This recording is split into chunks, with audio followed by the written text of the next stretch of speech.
কিরে চাকরির প্রস্তুতি কেমন লইতাছ? কি আর প্রস্তুতি, চাকরি পাওয়া আমার লাগে একটা ব্যাপার হইলো। ব্যাপার মানে এটার লাগে তো পরিশ্রম করা লাগে, গোড়ার ডিম করন লাগে। আমি না নাতি। কি আর নাতি? যোদ্ধার নাতি। ঠুস ঠুস। তো যোদ্ধার নাতি হইছ বালা কথা, কেন আবার চাকরির সম্পর্ক কি? আরে বেটা, আমরা হইলাম প্রথম সারির লোক, আমগো হিসাবটা আলাদা। আমগো বাপ দাদা কত সাহস করে যুদ্ধ করছে, আমরা কি আর তগমতো রে? তোরা যাবি সিঁড়ি দিয়া, আমরা যাবো লিফট দিয়া। বাপ দাদাই যুদ্ধ করছে, এলাকা তোরা কিছু না করে এত সুযোগ মানে তারা কত সাহসের কাম করছে, তারপর একটা সম্মান তেমন লাগতো না? আরে সাহসের কাম তো তারা না করছে, তুই কিরছ? আমি কিরছি আবার?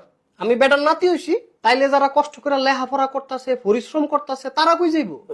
তাইলে তাগরও কোন নাতি হইতো? পুরো বেটা, এটা একটা নিয়ম হইলো? আরে এটাই তো নিয়ম। যে জায়গায় মেধার দাম নাই, পরিশ্রমের দাম নাই, এটারে নিয়ম কয়। এটারে কি কয়? এটারে অন্যায় কয়। এই তোর সমস্যা কি রে? তুই এত কথা কস কা? বাইতে বেশি বেশি করতেছে ভাই, কোটার বিরুদ্ধে কথা কয়। কিরে তুই বিরুদ্ধে কথা কস? তোর মধ্যে কি যুদ্ধের কোনো চেতনা নাই? যুদ্ধের চেতনা আছে, কিন্তু অন্যায়ের পক্ষে নাই। কি নাই অন্যায়ের বেড়াটা? যেখানে ন্যায় নাই সেখানে আমি নাই। কোটার সংস্কার চাই, রাষ্ট্রের সংস্কার চাই। যতদিন না দাবি মানবো ততদিন মাফ নাই। ভাই না কইরা তারা দুইটা ফিডা দেন। তোরা কইলাম দুইটা ফিডা দিমু, আমি কইলাম 4টা দিমু। কয়টা? 4টা।